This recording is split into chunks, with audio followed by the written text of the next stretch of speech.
Picture this. The year is 100 AD. You are standing in the center of the most powerful city on Earth. A city of over 1 million people. The largest human settlement that has ever existed. Rome. But here's the question no documentary ever truly answers. What did it actually feel like to be here? Not the marble, not the statues, not the maps you studied in school. The real Rome. The noise, the heat, the danger lurking in every alleyway. Because what they never tell you is that Rome was nothing like what you imagine. Forget the history books. Forget the white columns and pristine marble you've seen in every museum. We're going back, not to the idea of Rome, but to the living, breathing, stinking, roaring city itself. Using AI reconstruction and historical accounts from people who actually lived there, we're going to walk one full day inside the ancient Roman Empire's capital. And by the end of this video, you will never see ancient history the same way again. It starts before sunrise. Before your eyes even open, Rome hits you. Not with light, with sound. A wall of noise unlike anything you've experienced in the modern world. Because in ancient Rome, wheeled carts and wagons were banned from the streets during the day. Every merchant, every supplier had to move goods at night. So at 4 a.m., the streets outside your window thunder like a freight train. Iron wheels on stone cobbles, mules braying, drivers cursing in a dialect so rough you barely recognize it as Latin. This is the sound that writer Juvenal complained about almost 2,000 years ago. He couldn't sleep either. Now you're awake. You open the window of your insula, the Roman apartment block you live in, 7 stories above street level. And the first thing that hits you is the smell. Because here's what they never put in history books about ancient civilization. Rome had no sewer connections to most buildings. No running toilets above the ground floor. Whatever happened in the night happened in a pot. And every morning, those pots get emptied out the window into the street. You learn fast.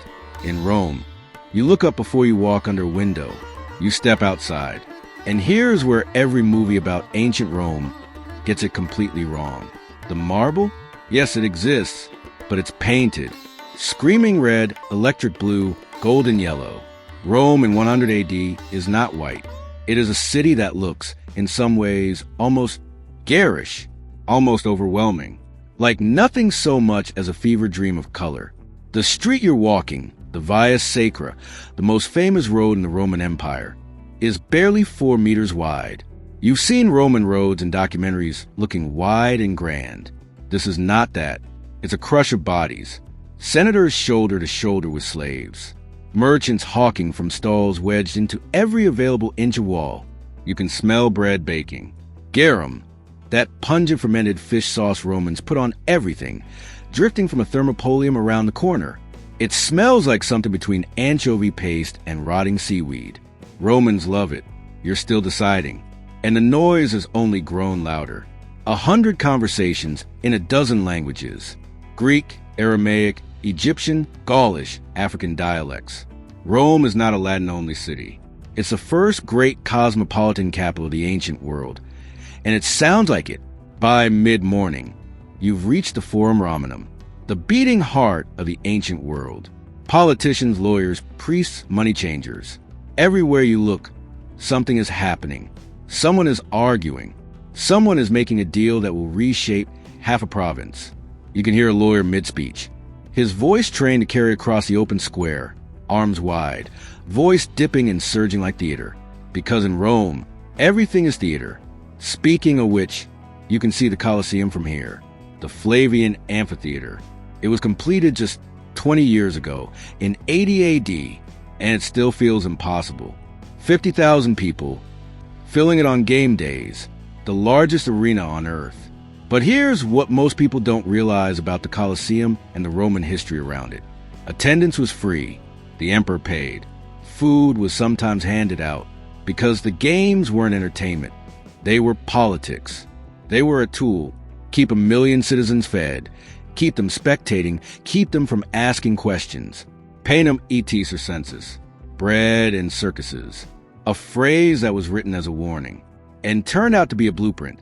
You leave the Forum and move deeper into the Subura. If the Forum is Rome's face, the Subura is its gut. the poorest, densest, most dangerous neighborhood in the city. Roman streets here get dark fast. The insulae tower so high on either side that sunlight barely reaches the ground, even at noon. The buildings feel like they're leaning toward each other. Some of them are. Because here's a fact that should genuinely alarm you. Roman insulae collapsed. Regularly. They were built fast, built cheap, often by landlords cutting every corner.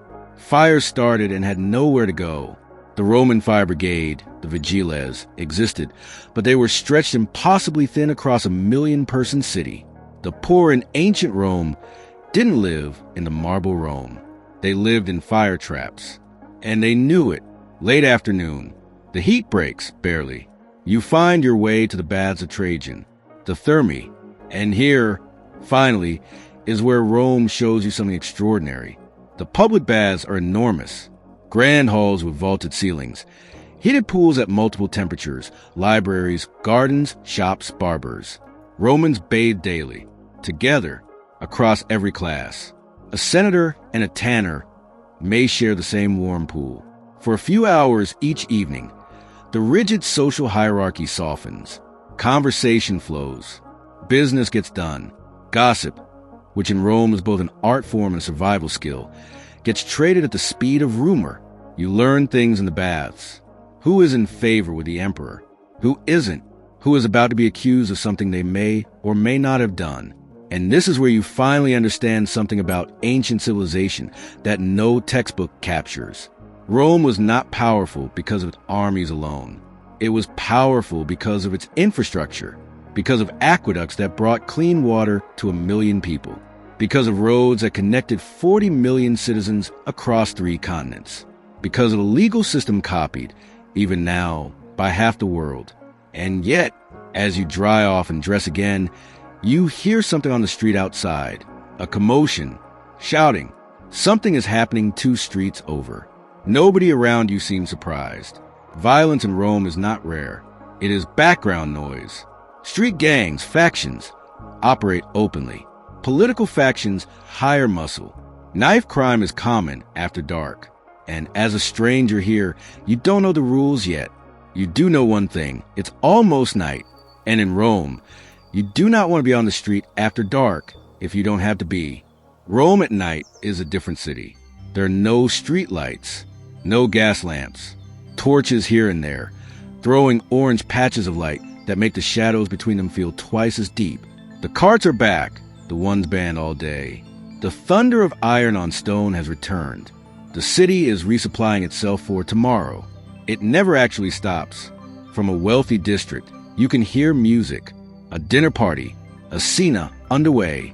Rome's elite eat late, eat lavishly, eat for hours. They recline on couches.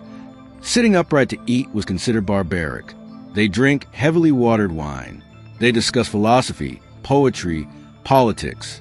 They sometimes have entertainment. A poet, a dancer, a philosopher humiliated for sport. But for most of the 1,000,000 people in this city, tonight is simpler. A bowl of something hot, pulse, a thick grain porridge, eaten by lamplight, maybe a cup of pasca, that soldiers drink of vinegar and water, then sleep on a straw mattress, with the sounds of carts below and the creaking of a building you are genuinely not certain will survive the night. And here, in this moment, something shifts, because you realize that this, not the triumphs, not the emperors, not the conquests, this is what ancient Rome was for most of the people who lived it. Noise and smell and color and danger and extraordinary beauty and grinding daily survival. A civilization so complex it feels modern, so fragile it feels impossible. It lasted as long as it did. Rome fell in 476 AD. For centuries after this day, we just walked through together. But here's what doesn't fall. Their roads are still under our roads. Their laws are still in our constitutions. Their Latin is still in our medicine, our science, our language. Even the way we arrange our cities, the grid, the forum, the public bath, echoes something Roman. They were a civilization that conquered the known world. And they were a civilization where most people lived 7 floors up in a building that might catch fire, where they lined up at public fountains for clean water, where they ate the same porridge every night. They were us, before we were us. And if cinematic history like this, if seeing ancient civilization not as a painting but as a place you can enter, if that's what you came here for, subscribe. Because we're just getting started. We have Constantinople at its height, Alexandria in flames, Baghdad at the center of a known world. And I want to know, which city should we go to next? Tell me below.